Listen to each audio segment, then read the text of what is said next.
Bonne et heureuse année à tous.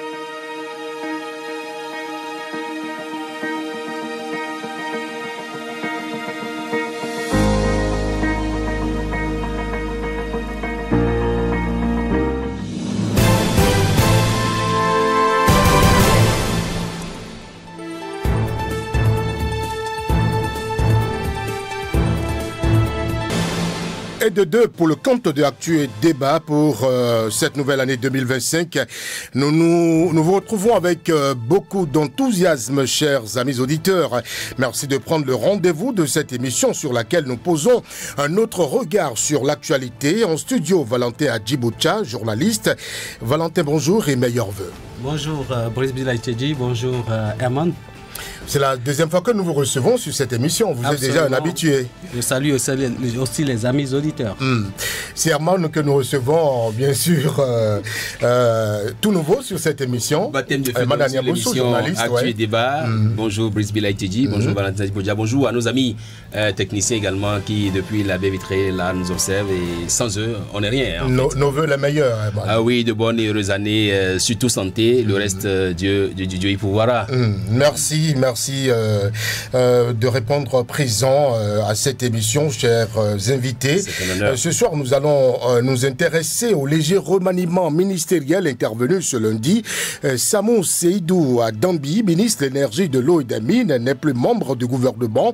Son éjection du gouvernement intervient après la sanction à son encontre au sein de son parti, le Bloc républicain. Nous en parlerons. Nous parlerons également de Kémy Séba qui s'est invité dans le débat politique national. En 2026, nous apprécierons sa déclaration de candidature publiée sur ses canaux digitaux et puis nous dirons un mot sur les Vaudons Days, deuxième édition qui s'ouvre bientôt à nouveau. Bonsoir.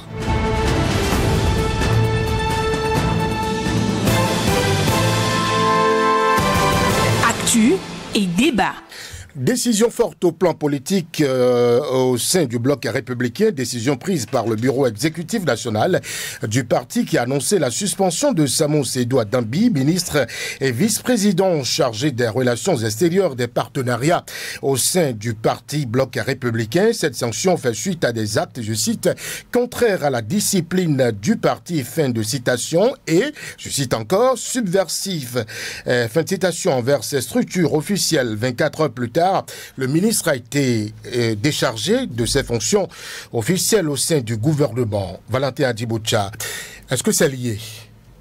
Les sanctions au sein du parti ont-elles conduit au déchargement du ministre de son poste au sein du gouvernement? Non, je dirais plutôt le contraire, en fait. Le déchargement au niveau ministériel vient comprimer le malaise au sein du parti. Parce que nous considérons que, bon, les deux partis sont des formations acquises à la cause de Patrice Talon. Et donc, rien ne se fait au hasard. Pour moi, lorsqu'on nous lisons un peu en diagonale, hier, l'information est venue comme une bouée de poudre, inonder la toile. Et ça a d'ailleurs absorbé l'autre information qui faisait trop le buzz hier. Et donc, quand on regarde entre hier et aujourd'hui, donc 24 heures, moins de 24 heures après, on limoge le ministre Samou Dambi. Cela voudrait dire que ce qu'il avait dit, ce qui avait été fait la veille, a une relation intrinsèque avec ce qui se passe aujourd'hui. Donc pour moi, je pense qu'il y a un véritable malaise et donc cela illustre bien que l'information, c'est-à-dire ce qui s'est passé aujourd'hui, n'est que la finalité de ce qui a commencé hier. À l'approche des élections générales de 2026, la décision au sein du parti Bloc républicain de sanctionner le ministre à Dambi ne soulève-t-elle pas des interrogations sur le dynamisme et la cohésion interne au sein de cette formation politique? C'est vrai, le communiqué publié par le parti dont Samou Dambi Seydou est membre nous parle d'actes solitaires et subversifs. C'est vrai qu'ils sont parlés dans le détail pour nous dire exactement ce qu'il a posé comme acte. Est-ce qu'il est un peu trop allé vite en besogne pour nous parler des élections législatives, élections présidentielles ou générales qui s'annoncent déjà? Toujours est-il que c'est une nouvelle qui surprend un peu plus d'un. Parce que Samou Seydou Dambi, quand même jeune ministre des Mines, de l'Énergie et de l'Eau, qui quand même a fait ses preuves ailleurs, avant de se retrouver ministre, qui continue également sur le terrain politique à travailler pour son parti Bloc républicain. Il est quand même conscient de ce que Patrice Talon, qui tient à cette réforme du système partisan, n'est pas prêt à ce que cette réforme-là soit tout de suite battue en brèche, pas plus d'un. Et donc je pense que c'est une nouvelle qui nous surprend, et la nouvelle de son débarquement du gouvernement vient confirmer un peu que le malaise est profond. Mais justement, on peut faire rapidement une petite comparaison. Il y a quelques années, l'ancien ministre Abimbola a été déchargé du parti Bloc républicain. Mais il est resté au gouvernement. Il a même été confirmé à l'issue de l'élection présidentielle qui a confirmé le retour au pouvoir de Patrice Talon. Donc, on se demande si 2026 n'a pas fait monter un peu les nerfs à Patrice Talon pour qu'il se dise attention, si je ne sévis pas maintenant, ça risque de voler en éclats. Je pense que ça fait partie des interrogations qu'on devrait faire ou se faire. Alors, pourquoi liez-vous cette sanction au sein du parti, Valentin Adibocha, à la décision, à la sortie du ministre du gouvernement, alors que, précédemment, Abimbola a écopé des sanctions au sein de ce même parti, mais est resté au gouvernement, confirmé à son poste. Je pense que Patrice Talon est en train de faire une discipline de groupe. Vous vous rappelez Oswald Omeki, une information publiée sur la toile, quelque part, et puis tout de suite, ça n'a pas raté. Nous sommes à exactement un an des élections. À un an des élections, il faut faire attention, parce que si jamais, parce que entre autres les choses qu'on lui reproche, selon les indiscrétions, je continue d'investiguer. J'étais d'ailleurs à la source ce matin, mais je n'ai pas eu d'informations. On lui reproche d'avoir annoncé ses ambitions d'être candidat en 2026, par exemple. Et ça, vous savez que c'est des informations... Vous en êtes sûr? Ça fait partie des indiscrétions, j'ai dit. Alors, ça, c'est des choses qui ne badinent pas avec Patrice Talon, parce que là, il y a une discipline de groupe. Et si jamais on permettait l'ouverture de la brèche, c'est qu'on aura du mal à contrôler la troupe. Si vous écoutez, j'ai écouté un peu Bertin Corvi ce matin, il dit, désormais, ce sont les partis politiques, ça c'est l'objectif de la réforme, qui positionneront quelqu'un en tant que candidat. En tout cas, le duo présidentiel sera positionné par les partis politiques. À partir de ce moment, un individu ne peut pas se lever ex nihilo, se retrouver peut-être à une occasion et évoquer ses ambitions d'être candidat aux élections présidentielles alors qu'il appartient à une formation politique. On appelle ça un peu de l'indiscipline, je mets ça bien en griffe, l'indiscipline de groupe. Donc, l'objectif, la finalité, l'une des finalités de la réforme du système partisan, c'est d'amener les partis politiques, chaque membre des partis politiques, à prendre conscience qu'il appartient à un ensemble et que c'est cet ensemble qui s'assoit, qui fait des études et qui procède, si on veut copier les pays européens, par élimination selon l'importance, jusqu'à retenir 2 candidatures pour représenter le duo présidentiel au niveau, n'est-ce pas, national. Donc, cette étape n'a pas été faite. Aucun membre des partis normalement ne devrait être en possibilité d'évoquer ses ambitions. C'est vrai, on peut le faire dans des cadres totalement restreints entre amis et tout ça, mais lorsqu'on le fait hors de ce cadre-là, ça commence par poser un problème. Les réflexions doivent rester dans le laboratoire et non hors du laboratoire. Et là, je pense que si on regarde, si on lit bien le limogeage et ce qui s'est passé hier, la réunion d'urgence, une réunion d'urgence du staff du bureau exécutif national du Bloc républicain, on peut comprendre aisément que ceux qui disent qu'il est allé sur ce terrain-là n'ont pas beaucoup menti. Je pense qu'ils n'ont pas trahi. Et je pense que le message de Patrice Talon demeure clair. On ne parle pas des élections sans passer par le laboratoire. Ça, c'est la lecture que moi j'en fais. Vous voulez parler des élections, allez dans vos bases, allez au niveau, n'est-ce pas, du bureau exécutif national, dans votre laboratoire, la formation politique, pour décider, voilà, pour en parler. Mais il y a une chose, ça pose un problème, parce que là, nous sommes pratiquement à un an de la fin. À la veille des élections générales. Et ça, c'est comme si les partis politiques sont timorés. Timorés. Parce que personne n'a le courage de commencer par décider, se réunir pour réfléchir, pour passer, n'est-ce pas? N'oubliez pas que c'est 180 jours, 6 mois avant les élections, on doit connaître le nom du candidat, alors que nous sommes à un an exactement de la fin du mandat de Patrice Talon. Donc il y a de quoi que les partis politiques commencent pas à se réveiller. Je pense que ça, Madame Bi a jeté, n'est-ce pas, le pavé dans la maille. Malheureusement, ça l'a emporté. Alors, Herman Adiambossou, nous sommes à 1 an de la fin. Valentin l'a rappelé, une désintégration de la rupture de l'intérieur. Je pense que c'est trop tôt de parler d'intégration. Il faut plutôt parler de velléités individuelles qui sont vite étouffées par le système en place. Vous savez, Patrice Talon, comme je l'ai dit, c'est un peu comme la réforme de ses partisans, c'est ce fétiche qu'il a poli de ses propres mains et qu'il ne voudrait voir personne profaner de son pied gauche ou pied droit. Et donc, en réalité, sinon, ce serait totalement un échec. Mais c'est vrai que quand on parle de Samou Seydou Adambi, c'est pas candidat ou ayant des velléités de présidentiables et tout, je pense qu'en réalité, ça ne date pas d'aujourd'hui. Les gens sont même jusqu'à proposer une sorte de, c'est pas un duo, Bloc républicain, Union précise de renouveau, de sorte que le président soit de l'Union précise de renouveau et que le vice-président soit du BR. Mais est-ce qu'il a attendu d'abord que ce soit son parti qui décide de le positionner en tant que vice-président ou en tant que président de la République? Je pense que la grosse raison, c'est ce que Valentin a soulevé tout à l'heure, pour parler un peu de ce que ce soit le parti qui décide de vous envoyer. Mais le gros problème au sein des partis, c'est de savoir si aujourd'hui on est prêt à aller aux primaires. Parce qu'au sein d'un parti politique, si vous voulez que tout aille très bien, que les gens soient très, très à l'aise à pouvoir se dire, OK, nous attendons que ce soit le parti qui désigne, cela suppose qu'au sein du parti, on organise des primaires en bonne et due forme. Or, vous savez, comme moi, que pour les élections législatives, les primaires n'ont pas été organisées. Et d'ailleurs, c'est ça qui a suscité certaines des commentaires auxquels on a assisté au lendemain à l'issue de ces élections. Donc, je pense que les partis gagneraient aujourd'hui à montrer quand même qu'il y a une certaine ouverture en leur sein pour permettre à quiconque voudrait briguer la magistrature suprême de pouvoir se positionner et de pouvoir bénéficier soit d'un oui ou d'un non de la base. Auquel cas, ce serait pas trop tôt, mais ça pourrait intervenir, cette désintégration des partis politiques. Le silence des partis politiques, Valentin Adibocha, à 1 an, à moins d'1 an aujourd'hui du dépôt de candidature pour les présidentielles de 2026, est-ce que ça n'alimente pas ces genres de choses? C'est normal. Hein, sur le champ politique, c'est silencieux complètement. Oui, on a l'impression que les partis politiques sont timorés, je vous l'ai dit. On a l'impression qu'ils ont du mal à décoller. En fait, c'est un système qui vient d'arriver.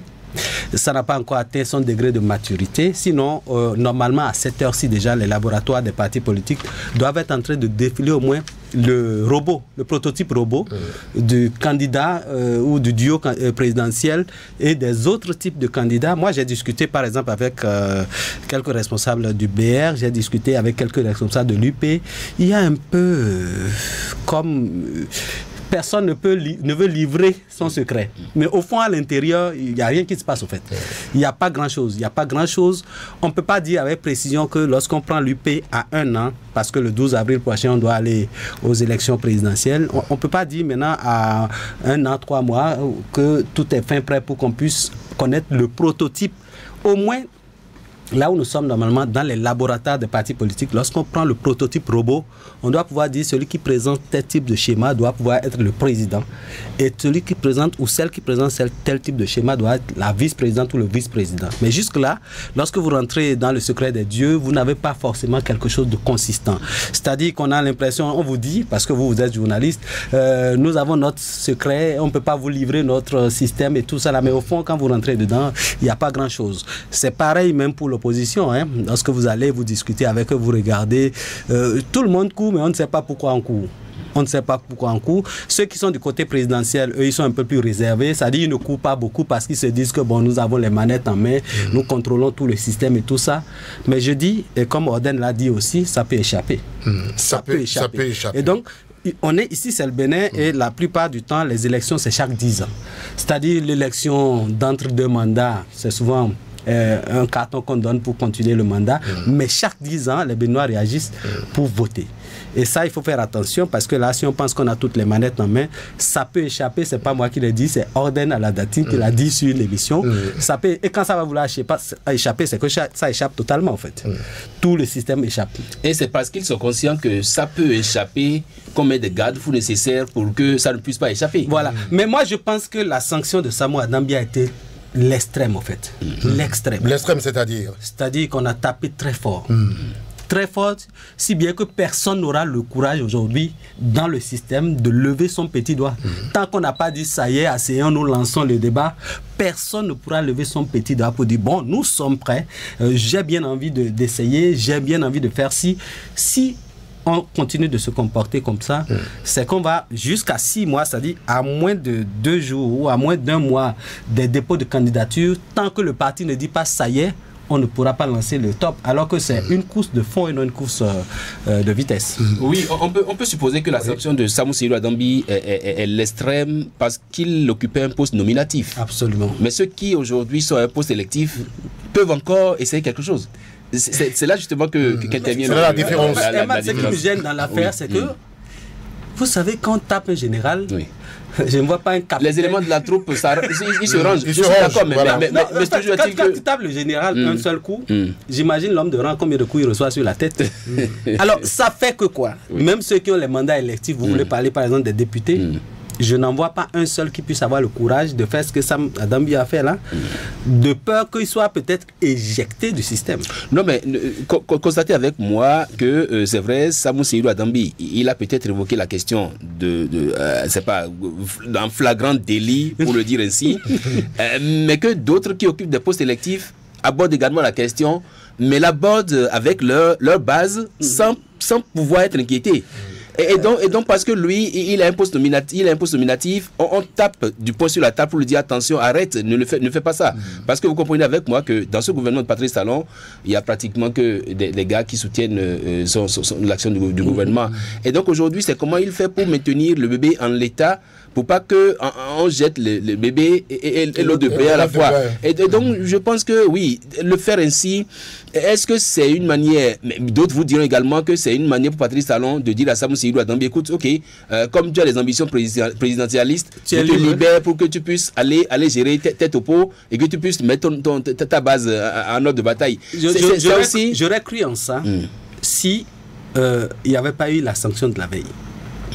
La sanction au sein du bloc républicain. On dit réunion d'urgence. Oui, mais ce n'était pas une sanction en tant que telle. On a parlé de mesures conservatoires. Oui, conservatoires. Les mesures conservatoires, lesquelles mesures avaient été prises vis-à-vis de Abimbola, qui est toujours dans le gouvernement, parce que lui, il a eu à faire il a posé certains actes également que le parti n'a pas adoubé. Donc je pense que l'un mis dans l'autre, je ne vois pas forcément une sanction qui aujourd'hui met Samou Seydou Adambi sur la braise, mais il se peut qu'il rebondisse très tôt là, parce que le système, c'est un système qui nous rebondit en quoi faisant? Ah ben, il rebondit très tôt, c'est quand il sort du gouvernement, mais qu'on le voit positionné ailleurs ou qu'il aille sur le terrain travailler désormais, et que ce soit ci, que ce soit ça, et que ce que nous n'espérons pas aujourd'hui, on puisse l'avoir demain. C'est vrai que Patrice Talon n'a pas fini de en parler maintenant, je commence pas à voir que c'est possible que ce soit un repli tactique, histoire de préparer le candidat. Ça, ce n'est pas faux. On le sort de la scène, on le sort des radars, et là on va le préparer au couvent et on le ramène comme un fétiche bien. C'est bien possible. C'est bien possible. Parce que quand vous voyez un peu lui sous cet angle-là, vous allez constater avec moi que Patrice Talon, quand il a dit au cadre de consultation de l'opposition, oui d'accord, je suis prêt à ce que vous fassiez l'audit du fichier électoral. Très tôt, les partis politiques se sont dit non, nous on ne s'associe pas à cet audit-là, en tout cas tel que le cadre de consultation l'a proposé. Et donc aujourd'hui, si les partis, Patrice Talon veut échapper à cette comment on appelle ça en catch, à cette prise de corps que les partis politiques sont en train de lui proposer, il peut sortir Seydou Adambi de leur gants, de leur griffe, et dire écoute, va sur ton terrain, maintenant tu es libre de faire ce que tu as envie de faire. C'est peut-être un jeu, voulez-vous dire. Bon, je ne dis pas forcément, on ne fait pas un jeu, c'est peut-être aussi, c'est un schéma plutôt. Absolument. Un schéma. Ce qui est heureux, c'est qu'il n'a pas été éjecté du parti. Non, il a juste été déchargé de ses responsabilités de vice-président chargé de... Je ne sais pas. Mais il reste militant du bloc républicain. Absolument, il reste militant du bloc républicain. Je pense que... Alors rien ne dit qu'il reste militant du bloc républicain. Il peut démissionner, il peut dire, un peu comme Abimbola l'a fait. Abimbola, il a démissionné officiellement du parti bloc républicain. Oui, mais pour l'instant, lui, il reste militant. Oui, il reste militant pour l'instant. Maintenant, les prochaines heures vont nous dire à quoi moi, s'en je tenir. pense que Brice Bilaïtchéji, je continue de chercher à le contacter parce que moi, je pense que c'est de sa bouche qu'on entendra réellement. À contacter qui? Samoa Adambi. C'est un Béninois comme tout autre. Bon, sauf qu'il n'est pas. Il est peu bavard. Il vous dira la vérité sur la question. Il est peu bavard, il est peu bavard, oui. De toute façon, selon le message qu'il veut faire passer, il parlera ou il gardera le silence. Ce qui est sûr, ce ne sera pas devant les caméras, mais je pense qu'en off, on peut essayer de le rencontrer parce que ça aussi, c'est le défaut de nous journalistes béninois. Quelqu'un écrit Camille Seba veut être candidat aux élections présidentielles. Tout le monde répète exactement la même chose. Mais la démarche de dépasser cette information pour aller vers le candidat, pour comprendre si réellement veut l'intéresser, pour savoir s'il est candidat, ça, cette démarche-là nous marque encore un peu. Hier, j'ai regardé les titres et jusqu'à 20h, 22h, c'est la même chose qu'on voit. C'est-à-dire l'information de Samuel, ce qui est venu absorber la première information.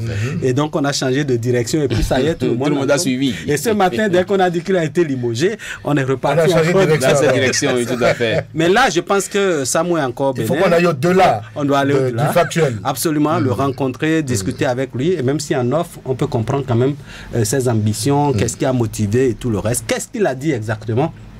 Parce que jusque-là, je pense que c'est un confrère de Reporter Bénin Monde ou quelque chose qui a essayé de creuser un peu pour évoquer cette question de candidature aux élections présidentielles. Mais moi, je dis une chose. L'envie d'aller aux élections n'est pas mauvais en soi. Parce que lorsque vous regardez le parcours de Samoa Adambi, c'est un parcours extraordinaire. Ce n'est pas un parcours ordinaire d'un homme politique normal. C'est quelqu'un qui est né au bon moment, il est souvent au bon endroit au bon moment, et puis tout ça. Conseiller à la mairie de Parakou, maire de la ville de Parakou, troisième ville à caractère particulier, député, 2 fois ministre, c'est autant de choses. Il n'a fait qu'occuper des postes de responsabilité toute sa vie. Puis tout ça. Vous voyez, lorsqu'on regarde le parcours, il est jeune comme nous. Lorsqu'on regarde son parcours, c'est un parcours atypique en politique. Et donc, qu'il nourrisse des ambitions présidentielles, quelque part, ce n'est pas mauvais en soi. Peut-être qu'ici est mal pris et ça là, ça n'a pas raté. Déjà, même la réunion de crise d'hier m'a paru une réunion bizarre, extraordinaire. Qu'est-ce qui s'est passé? Est-ce qu'il y a péril dans la demeure? Est-ce que si on ne faisait pas la réunion hier dimanche, le pays allait tomber? Non. Donc, ça n'a pas raté. Ça a eu lieu hier, ce matin. L'Assemblée, le bureau politique de l'Assemblée nationale a été convoqué. Et puis là, voilà, la nouvelle tombe. Samoa Adambi n'est plus dans le gouvernement. Alors, on a parlé des démissions du bloc républicain qui pourrait arriver. Est-ce que cette démission... Ce serait l'erreur de Samoa Adambi. Est-ce que cette démission ne va-t-elle pas mettre à mal le BR de la 8e circonscription électorale? Le BR qui a du chemin à faire déjà sur le champ politique dans cette circonscription électorale. Ce qui est clair, et Valentin l'a dit, Samoa Adambi, c'est pas un petit morceau dans la sauce. C'est un gros morceau de viande dans la sauce, dans la 8e. Et il passe pour être, ne le cachons pas, maître du jeu. Sauf que là, il y a également l'autre qui est là aujourd'hui, qui est ministre conseiller. Et avec qui, est-ce qu'ils sont en parfaite intelligence, est-ce qu'ils sont à couteau tiré, est-ce qu'ils sont dos à dos sur ce terrain politique-là? Bien malin qui peut le dire. Ce qui est clair, c'est que un débarquement comme ça, d'un si jeune, il est jeune comme nous, ça doit nous faire un peu remplacé par un jeune. Remplacé par un jeune également, c'est vrai. Pas si jeune que ça. Akona n'est pas si jeune que ça. Donc, je pense qu'en réalité, le gros souci aussi des partis politiques, c'est qu'avec cette réforme du système partisan, il est difficile à un journaliste aujourd'hui d'arracher quelques vers du nez à un homme politique parce qu'il vous dit attention, il se tient à la discipline du groupe. Donc, de sorte qu'aujourd'hui, je me dis, Samoa Adambi, il ne parlera pas. Sauf que sa démission est possible du BR. Est-ce que ce serait une erreur fatale? Je ne le pense pas. Je pense qu'en réalité, c'est à lui d'étudier le terrain. Mais celui qu'on ne voit pas trop derrière cette démission, c'est Patrice Talon lui-même. Quel est le schéma de Patrice Talon pour 2026? Bien malin qui peut dire aujourd'hui... Justement, je vous pose la question. Je l'avais prévu. Non, ce qui est clair... Quel est ce schéma qui est prévu pour 2026? Voilà. Je pense que quand on suit un peu le duo présidentiel aujourd'hui au pouvoir, on a fait Sud-Nord. 2026 présentera également un schéma Sud-Nord. Est-ce que c'est Nord-Sud? Quand on dit Sud-Nord, vous voyez les positions. Patrice Talon est du Sud, l'autre est du Nord. Est-ce que ce serait un schéma Nord-Sud? Est-ce que ce sera un schéma sud-nord? Est-ce que ce sera une femme vice-présidente, un homme vice-président? Est-ce que ce sera... En fait, je vois plusieurs schémas qui se profilent à l'horizon et je me demande en clair si Patrice Talon n'est pas en train de nous montrer du doigt l'Est alors qu'on devait plutôt regarder à l'Ouest. C'est là la grosse interrogation. Ce débarquement, moi, je ne prends pas ça tout de suite comme étant un camouflet. Il faut ouvrir les yeux grandement pour observer, parce que j'avoue qu'il y a assez de jeunes qui nous surprennent sur le terrain politique et qui, voilà, et qui auront forcément notre soutien. De toutes les façons, 2025 fait déjà parler d'elle au plan politique avec cette nouvelle que vous venez de rappeler, Valentin Adiboucha. L'activiste et leader panafricaniste béninois Kémy Séba, qui a ce dimanche annoncé par ses canaux digitaux son intention de se porter candidat à l'élection présidentielle de 2026 au Bénin. Cette déclaration de candidature fait suite à, je cite, des mois, pour ne pas dire des années de réflexion, fin de citation. L'activiste entend répondre par cet engagement aux, je cite toujours, demandes insistantes, fin de citation, de ses partisans. Elle se positionne comme une alternative face à ce qu'il qualifie, je cite, de captivité institutionnelle, fin de citation, du pays.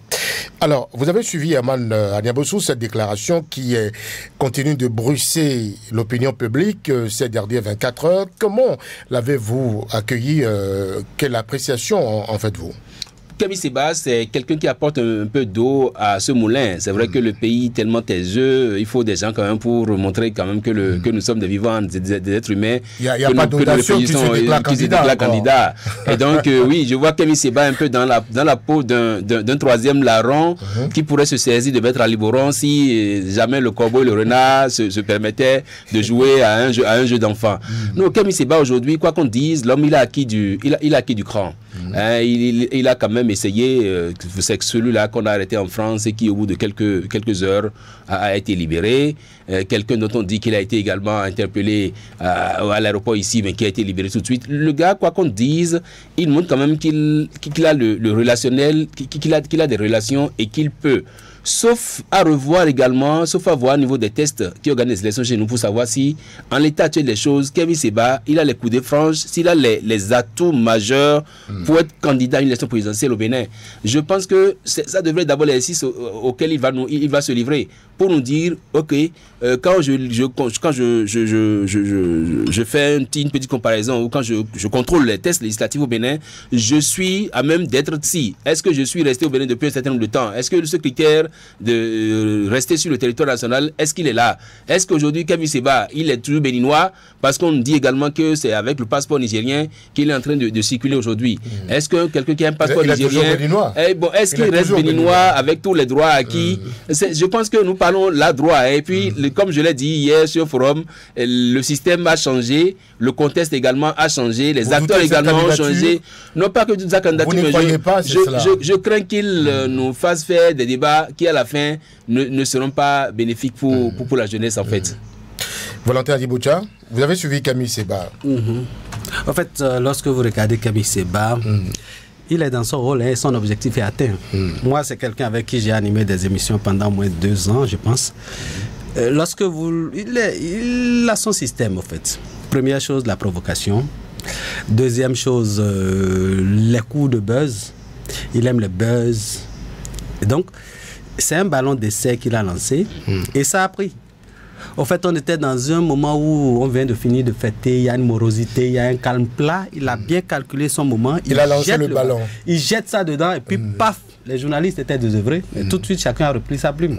On était encore sous l'effet des quelques molécules d'alcool qui circulaient encore dans le sang. Mais dès qu'il a lancé son ballon d'essai, tout le monde a bondi sur ça. Et il n'y avait pas d'actualité. Il y avait rien. Il y avait même pas. C'était pas évident qu'il y ait des parutions. Mais tout de suite, quand il a lancé, alors là, ça a pris et puis tout le monde a bondi dessus. Pour moi, c'est un ballon d'essai. Parce que, il n'appartient pas à un parti politique pour l'instant.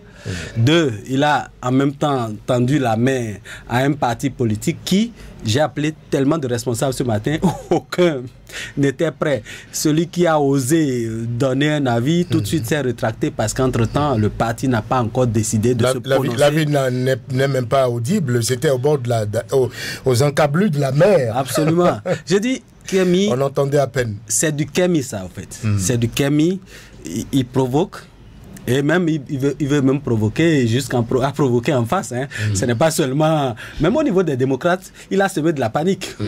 Parce que voilà quelqu'un qui reste au bord de la mer et qui jette un coup de pavé dans la mare. Quand on veut appartenir à un parti politique, on ne reste pas au bord de la mer pour en parler.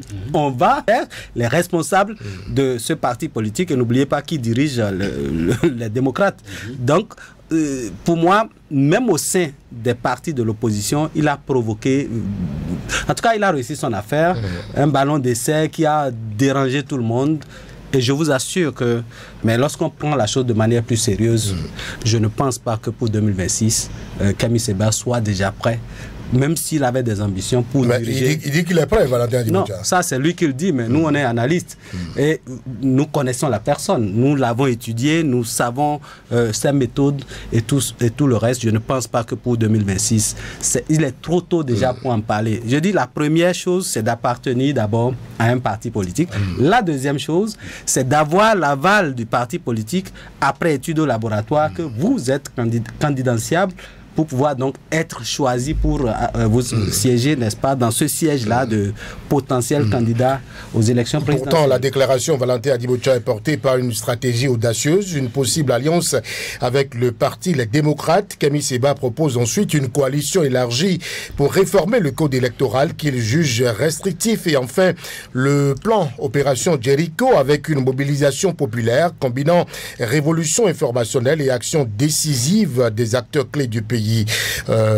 Herman, 3 options qu'il envisage pour concrétiser sa candidature. Valentin Djiboutia en parlait à l'instant. Est-ce que son appel recevra un écho favorable côté Parti Les Démocrates? Il n'en est pas membre.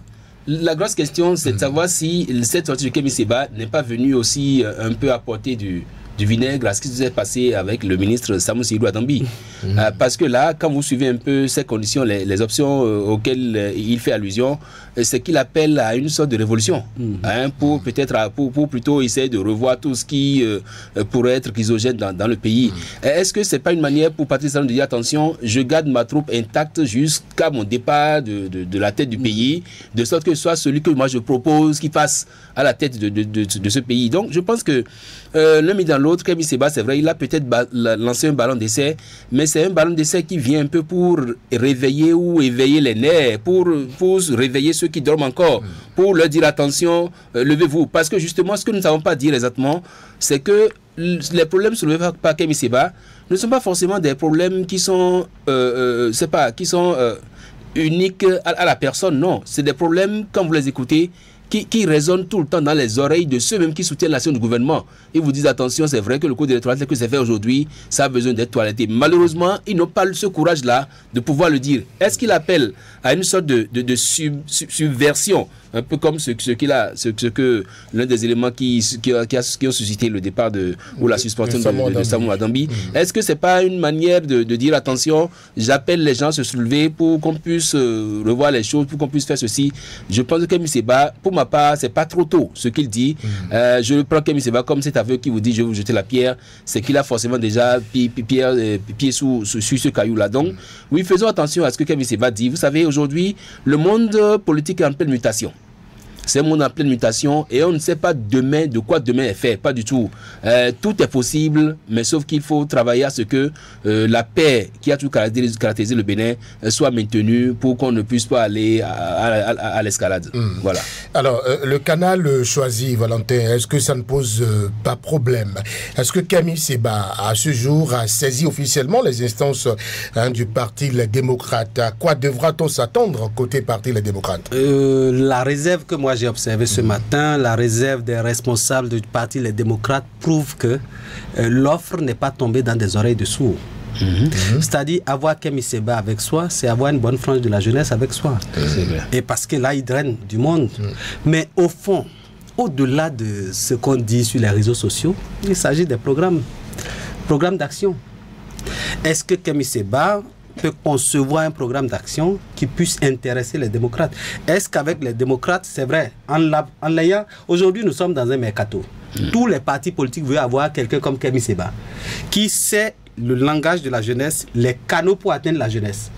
Et ça, là, ça peut être exploité après. Mais au-delà de ça, est-ce qu'il propose quelque chose de sérieux?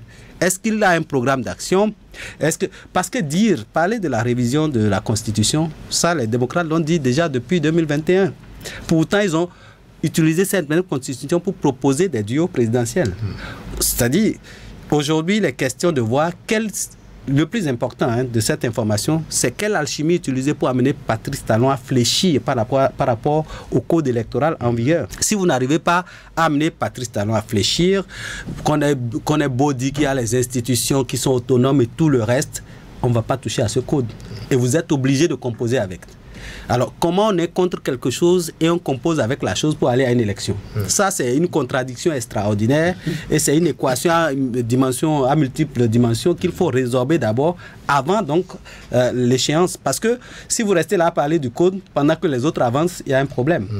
C'est-à-dire quoi? Vous remettez en cause le code, mais vous continuez de vous préparer.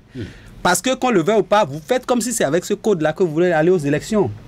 Et si c'est avec ce code on va aux élections, il suffit de ne pas toucher au code que vous vous rendrez compte que vous y êtes pris un peu tard. Alors, pour éviter de se prendre un peu tard, il y a des bases de données qui existent. Il faut s'arrimer donc à ces bases de données. Commencer par se préparer pour ces élections. Et je pense que l'appel de Kémy Séba, le silence des démocrates prouve que ce n'est pas tombé dans des oreilles de sourds. Son appel sera entendu, mais les conditions pour en débattre... Peut-être que Kémy Séba n'a pas saisi officiellement. Non, il n'a pas saisi. Ça, je peux vous le dire. Il n'a pas saisi officiellement les responsables des démocrates. Je vous dis, il a fait un coup d'essai au bord de l'eau. Mais il y a déjà le responsable de la communication du parti Les Démocrates qui a opiné. Non, c'était une opinion stricto personnelle. C'est-à-dire, ça n'engage pas le parti. Ça n'engage pas le parti. Et je pense que aujourd'hui, le plus important pour nous, et ça c'est encore une des défaillances de nos partis politiques, normalement depuis le matin, on devrait avoir déjà un son de cloche au moins des démocrates pour nous dire voici ce qu'il en est. Même s'il n'a pas encore candidaté pour être, c'est-à-dire il n'a pas encore envoyé une demande officielle, on peut au moins sur les réseaux, on peut au moins au niveau du parti s'asseoir et produire un communiqué pour dire voilà, nous avons la main tendue, tout le reste, parce que ce qu'il a fait, ce n'est pas anodin. Si on reçoit sa main tendue, c'est qu'il va venir. Et donc, pour moi, je pense qu'il faut officialiser cette information, voir comment les démocrates ont accueilli ça. Et est-ce qu'on va encore dire que c'est Patrice Talon qui empêche les démocrates de dire s'ils ont accueilli l'information en bon ou en bien ou en mal? Il faut quand même qu'ils en disent un mot. Oui, normalement, depuis le matin déjà, tendu ou pas. Vu tout ce que cela a généré sur la toile, les démocrates devaient déjà s'asseoir, réfléchir à ça, peut-être qu'ils sont en train de prendre contact avec Kémy Séba. Ça, on n'est pas dans les secrets des dieux. Mais j'ai appelé quelques députés démocrates ce matin. Je vous assure, il y a un député qui m'a fait rire. Il dit, moi, je ne suis que membre du parti politique. Non, je pense quand même que ce serait un peu trop bête, je le dis comme ça, de la part de nos acteurs politiques, d'accepter cette main tendue de Kémy Séba. Je compare un peu ce qui se passe aujourd'hui avec Kémy Séba. Je compare ça à une situation très, très banale. Nous sommes tous assis ici dans l'antichambre, en fait, au salon, et on attend que le repas soit prêt. Et quelqu'un nous dépasse. Il va à la cuisine, il se sert. C'est vrai que Kémy Séba, il est controversé aujourd'hui, mais il reste charismatique. Oui, en fait, il pourra représenter un souffle comme Valentin Akibotia l'a rappelé. Quelqu'un comme Kémy Séba, il nous dépasse tous, il va à la cuisine, il se sert. Et il vient, il mange en notre. C'est pour dire quoi? C'est pour me demander à la fin s'il n'y a pas d'acteur politique, membre des démocrates, qui aspire aussi à cette fonction présidentielle, pour que ce soit lui qui vienne. C'est vrai, on me dirait également, comme vous l'avez dit d'ailleurs, que c'est quelqu'un qui a quand même une certaine, un leader charismatique, une certaine audience et tout. Mais attention, au sein du parti politique, les démocrates ne me diraient pas qu'un certain Moudete, un certain Nouré Ouachade, un certain Yaïboni qui positionne son garçon et tout. Politique. Oui, juste, non, mais attendez. Est-ce que vous pensez aujourd'hui que les Béninois tiennent forcément à un poids politique? Non. Je pense qu'il faut plutôt aller dans des schémas profonds. On parle de présidentiel. Kémy Séba, c'est un schéma plausible. Mais je ne vois pas ça comme un schéma aujourd'hui qui va vraiment bousculer la donne au niveau. C'est d'ailleurs ça qui fait que je peux comprendre la réaction de nos amis démocrates qui aujourd'hui sont tous timorés et se disent, parce que justement également en leur sein, ils ne savent pas exactement à quoi joue les leaders de ce parti politique. C'est un peu comme ce qui se passe au niveau de la mouvance présidentielle. Ouais. Aujourd'hui, vous interrogez un seul député de la mouvance, il vous dira attention, c'est difficile d'opiner. Au niveau des démocrates également, il y a forcément des schémas qui sont cuisinés dans les laboratoires et apparemment ces laboratoires sont tellement bien fermés qu'on ne veut pas nous dire ce qui s'y passe, à l'intérieur. Pourquoi ça se passe comme ça non, je pense au champ politique presque toutes les fois. Est-ce qu'on se prépare pas tellement bien? On se prépare peut-être, mais le maître du jeu, c'est Patrice Talon. Souyaï. Non, je parle pas que de la mouvance, tant de la mouvance que de l'opposition. Des deux côtés. Le maître du jeu, c'est Patrice Talon. Je pense que parce que Souyaï, par exemple, on a déjà des schémas en janvier. On a déjà, à un an de la fin, on avait déjà des schémas. On avait déjà des Adjavons qui étaient déjà en train de donner de la voix, même si ce n'était pas officiel. Il y avait une inauguration de salles de classe par la fondation Adjavon et tout le reste. Mais aujourd'hui, on n'a aucun schéma. Personne n'a le courage d'inaugurer une salle de classe. Mais c'est la preuve que le maître du jeu, c'est Patrice Talon. Oui, c'est réel. Je pense que ça tient d'abord. Vous pouvez inaugurer une salle de classe, mais sans intention politique derrière. Mon frère, si tu inaugures 10 salles de classe. Non, Valentin Dibotcha, ne dites pas ça. Nous sommes dans un studio de radio. Je suis journaliste et je sais de quoi je parle. Si vous êtes garçon, il faut inaugurer 20 salles de classe demain. Qu'est-ce qui va se passer? Non, faites ça et vous verrez. Non, je pense sincèrement que ça tient d'abord un peu à la qualité des tests que nous avons adoptés. Parce que ça aurait été sous Yahi Boni ou sous Mathieu Kérékou dans un passé, que très tôt on aurait déjà assisté à des candidatures individuelles. Mais aujourd'hui, attention, on vous dit, la candidature doit être portée par un parti politique. Mais pourquoi le parti ne se prononce pas? Déjà, nous sommes à moins d'un an du dépôt de candidature. Il se fait que malheureusement, heureusement, à part que votre candidature doit être portée par un parti politique, c'est que vous avez besoin d'un certain nombre de parrainages qui sont nécessaires pour que votre candidature soit acceptée. Aujourd'hui, là, quand vous faites le point, là, quels sont les partis politiques qui existent au Bénin et qui ont de possibles parrains? À part le BR, l'UP et puis les démocrates là, quelques éléments de force que le Bénin émergent, parce qu'ils sont, est-ce qu'ils sont maires ou ils sont élus locaux? Donc il n'y en a même pas. Donc je pense que c'est ça qui aujourd'hui constitue la corde qui attache les velléités, tout le monde. Et donc, je ne tiens pas forcément... C'est pas Patrice Talon, je ne pense pas que ce soit Patrice Talon, mais c'est que Patrice Talon, il a tellement enfermé le jeu dans un labyrinthe qu'aujourd'hui, il est difficile. Avec la réforme. Il est difficile pour le parti politique qui, même ayant des leaders, ayant de possibles parrains, de pouvoir sortir. C'est qu'à tout le monde se regarde, on se dit, quel est le schéma qui va sortir? Patrice Talon, c'est clair, c'est quelqu'un qui a un schéma A, B, C, D, F, si vous voulez, même jusqu'à Z. Et donc, aujourd'hui, les partis politiques de l'opposition disent, attention, si nous sortons tous nos schémas, on risque d'être broyés. Quand vous prenez les démocrates aujourd'hui, s'il vous plaît, pour être plus précis, ils n'ont que 28 députés. Limite, c'est que le nombre qu'il faut exactement pour porter une candidature. Il suffit que 2 d'entre eux. Bon, un seul. Bon, quand il dit deux, c'est pour qu'on puisse ouvrir un peu le regard. Il suffit qu'un seul dise, ok, je ne donne pas la candidature, je sors du parti politique, je démissionne du parti politique pour que désormais les démocrates deviennent soient folklore. Donc je pense que c'est aussi ça qui oblige les acteurs politiques à rester vraiment enfermés dans un couloir, se regarder comme si, bon, celui qui est à côté de moi, il peut me trahir. Je vais renchérir. Un député démocrate coûte cher aujourd'hui. Oui. Très cher. Un seul. Parce qu'un seul peut mettre le système à mal. Oui, c'est ça. Et donc, il faut faire attention. Lorsqu'on est dans ce schéma, dans ce cas de figure, c'est qu'on n'a pas assez de coudées franches pour se bomber la torse. Le torse plutôt. Il n'y a pas assez de coudées franches pour se bomber le torse. Donc, on essaie d'être... C'est-à-dire... oui, c'est bon, c'est quoi?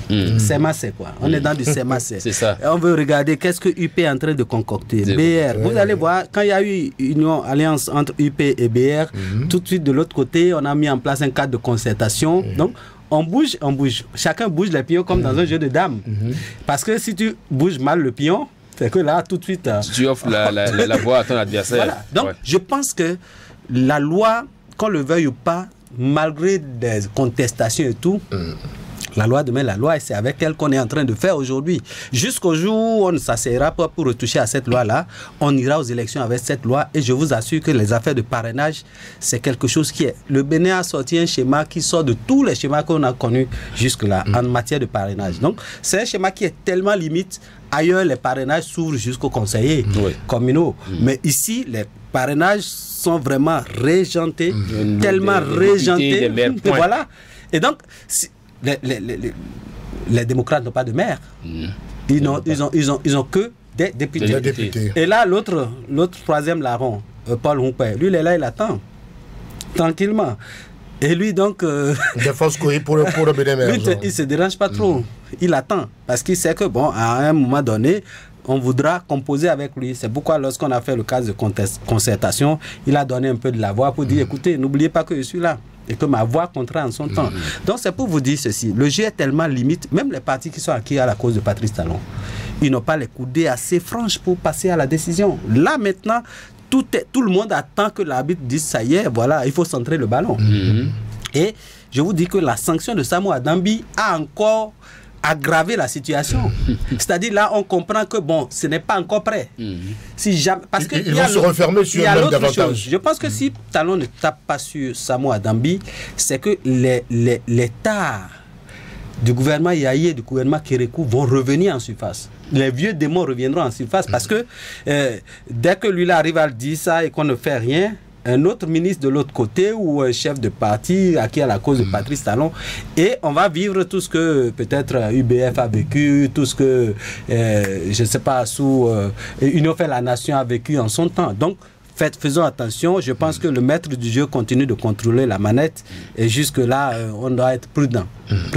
Mais je pense que les partis politiques doivent déjà commencer par se réveiller maintenant et commencer par passer à l'action parce que là, nous sommes à un an des bonnes choses. Malheureusement, ils ne pourront pas se réveiller parce que justement, les tests tels que ça organise les partis politiques aujourd'hui font qu'il est difficile pour un acteur politique comme ça de se lever pour dire j'adopte telle position. Par exemple, lorsqu'on a dit que 180 jours avant, 180 jours avant, il faut qu'on connaisse la nature du candidat. Qu'est-ce que les gens ont dit? On dit qu'il veut connaître le candidat pour l'abattre. Il veut le connaître pour l'abattre. Pourquoi on pense que connaître le candidat à 180 jours, c'est un problème? Si on était dans un état normal où tout se passe normalement, on n'allait pas prendre ça comme un problème. Donc si on prend ça comme un problème, c'est qu'il faut regarder... Mais est-ce qu'à l'interne, il peut pas y avoir des Camille Seba, des gens au sein des partis qui peuvent dire « Moi, je veux être porté par mon parti politique ». Oui, forcément, il y a des velléités de candidature. C'est clair parce que tout est silencieux là, au plan politique. Non, c'est silencieux au plan politique parce que nous, on ne veut pas nous accepter dans leur laboratoire. Mais quand vous allez dans les partis politiques, au sein des partis politiques, vous savez par vous-même que c'est pas silencieux. Que ça bouge beaucoup. Mais moi, je pense que ça ne bouge pas non, autant. Ça bouge dans leur sens. C'est-à-dire qu'en réalité, les gens ont des velléités individuelles. Je prends par exemple et se confient à des jeunes à travers certains courants qui sont en train de surgir en ce moment. Et donc, oui, c'est ça, qui sont en train de faire le job. Donc, aujourd'hui, si les partis politiques ouvrent le jeu et vont vers des primaires, ce qui est certain, leur schéma ne passera pas. Mais si le parti politique reste tel que c'est aujourd'hui, d'ailleurs, c'est pour ça qu'on a tapé sur les doigts de l'autre pour dire attention, là où tu vas là, on n'est pas encore prêt, laisse-nous décider de votre sort. Et je pense que si on ne le fait pas comme ça, ça pourrait vraiment porter préjudice ou atteinte à l'ordre voulu par Patrice Talon au sein des partis politiques. Mais moi, je pense qu'il y a une confusion. Très rapidement. La confusion, c'est l'alliance entre l'UP et le BR. Ça fait qu'on ne sait pas qui de l'UP et du BR va décider en son temps. C'est-à-dire qu'ils ne se comportent plus comme deux partis politiques séparés. Mais là, ils étaient déjà des frères siamois. Mais là, ils ont encore un cordon ombilical qui les lie. Ce n'est plus non, mais ils gardent leur autonomie. C'est un accord de gouvernance. Écoutez, mais on va vers les élections présidentielles. Et c'est en ce temps qu'il faut un accord, n'est-ce pas, de principe. Il y a un problème. C'est-à-dire qu'il y a un flou là maintenant qui fait que moi, je pense qu'au niveau des partis politiques, il y a du flou. Parce qu'on n'arrive même pas à savoir quelle décision prendre là maintenant. Quel est le schéma qui pointe à l'horizon? Je prenais tous les schémas possibles. Biot Tchane n'est plus candidat. Et on a Joseph Diogbenou qui a envie d'être candidat. Mais jusque-là, lui aussi, en temps normal, un Joseph Diogbenou aujourd'hui doit être vraiment en train d'aller et de venir. Au moins un échauffement pour qu'on voit que bon, bientôt il va monter sur le terrain. On ne voit rien de tout ça.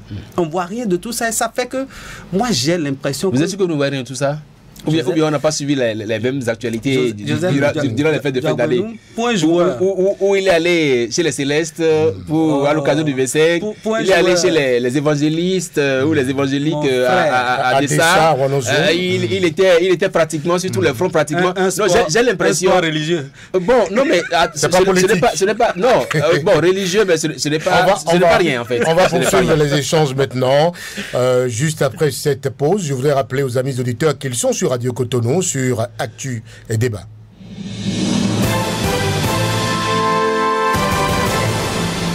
Direction maintenant Ouida, capitale culturelle du Bénin, le temps d'une célébration, les Vodou Days. Événement culturel phare du Bénin reviennent en 2025 avec une édition inédite, la deuxième, qui va se dérouler du 9 au 11 janvier prochain à Ouida. Les festivités s'étendront sur 3 jours avec un programme riche en animation et un spectacle sur plusieurs sites de la ville historique. La plage de Ouida va accueillir la grande cérémonie Vodou. Un moment fort de l'événement, les Vodou Days s'annonce 2025. Bien sûr, s'annonce comme un événement incontournable pour célébrer la richesse culturelle et spirituelle du Bénin. La Vodou Days ne se limite pas qu'à une simple célébration. Ils s'inscrivent dans une dynamique de réhabilitation et de promotion du vaudou.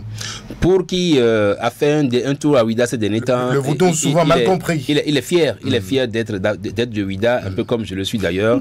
Nous sommes fiers d'être de Ouida parce que Ouida, effectivement... Je le suis également, pardon. Oui, c'est ma ville natale également.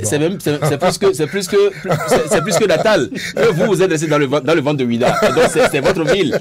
Et donc aujourd'hui, c'est vrai que Ouida est en train de se révéler au monde par le vaudou. C'est vrai que le vaudou, c'est son aspect touristique. C'est vrai que le vaudou, deuxième édition de Vodou Days, on va assister forcément à quelques amélioration au niveau de l'organisation. C'est d'ailleurs ça qui a été annoncé aussi bien par le comité des rites vaudou que par la NPT ou voilà un truc comme ça pour nous dire que effectivement tout est fait prêt pour que le vaudou soit célébré à Ouida. Et désormais avec cette modification de la loi, Vodou Days nous donne plus d'occasions d'être célébré. Vous allez à Ouida déjà le 9, le 10 et le 11, ça continue chez vous. Donc je pense que c'est quand même une occasion exceptionnelle. Le vaudou sera encore projeté au devant de la scène et on sera là pour battre des mains. Alors l'édition 2025 de Vodou Days promet une programmation, je vais y arriver, musicale exceptionnelle. Des artistes internationaux et béninois de renom se produiront sur scène. Je ne sais pas si, Valentin Adjibotia, vous avez lu ce post d'un des artistes, des frères Guédengue, qui s'est plaint du traitement réservé aux artistes locaux. Non, je pense que c'est à raison, parce que là, l'année passée déjà, on a eu Diababa qui s'est plaint du traitement et il a fallu l'intervention du ministre de la Culture pour que Diababa puisse monter sur scène. Je pense que là, on doit revoir. Sinon, les Vodou Days, moi, tout ce qui est pèlerinage, vous voyez, Mahomet a voulu organiser pèlerinage, il a drainé les gens vers la Mecque. Et chaque année, donc, la manne financière que ce pèlerinage draine, je félicite les christianistes célestes qui ont créé aussi un pèlerinage. Donc, Ochofa nous permet d'avoir une manne financière qui vient du monde entier. Les chrétiens vont à Jérusalem. Et là, maintenant, Vodou Days permet aux gens de venir à Ouida. Ça, c'est positif. Mais à côté de cela, je vous assure que le traitement qui est réservé à nos artistes ce n'est pas normal, c'est injuste. Et ça, il faut avoir le courage de le dire. Et ça, j'invite le ministre Sabin Bola, qui est quand même quelqu'un qui aujourd'hui a une certaine expertise en matière de culture, parce qu'il est resté là, ça fait un moment. Donc, je pense que on ne doit pas continuer. Si ça s'est passé l'année passée, Diababa a monté du ton. Les frères Guédengue, ils sont d'abord des promoteurs du vaudou. Et donc, eux, normalement, ils devaient être les mieux lotis dans cette affaire parce que c'est leur chose, en fait. Et qu'on les traite aussi comme tout le monde et qu'on traite les Béninois, les nôtres, comme les moins que rien, alors que ceux qui viennent de l'extérieur sont à des centaines de millions. Ce n'est pas normal. Je pense que la manne, une partie de la bonne partie de la manne devait rester à l'intérieur. Quand vous allez par exemple à une formation aux États-Unis, on vous met dans des hôtels de luxe, on vous met dans des situations, mais vous êtes heureux, mais vous pensez qu'on vous fait du bien, mais la bonne partie de l'argent reste chez eux. À la fin de votre séjour, vous vous rendez compte que toute la manne financière est restée là-bas. Alors pourquoi ici on ne peut pas faire pareil? Quand vous payez par exemple plus de 200 millions, 500 millions à un artiste, à côté d'un artiste béninois qui a à peine moins de 10 millions, c'est pas normal. Donc je pense que là, sur cet aspect-là, on doit revoir. C'est vrai que l'expatrié vient de loin et tout ça. On veut faire l'effervescence, on veut donner la joie aux jeunes, mais on doit revoir cet aspect-là pour que, à la fin des Vodou Days, par exemple, un artiste qui a pressé puisse vivre au moins 2 mois sans avoir réfléchi. Local, oui. Absolument. Qui a des projets, parce qu'il a participé à Vodou Days, puisse réaliser ses projets. Ça, c'est très important. D'accord. Voilà. Nous sommes pratiquement au terme de Actu et Débat. Vous serez à Ouida, à Niamboussou? Naturellement.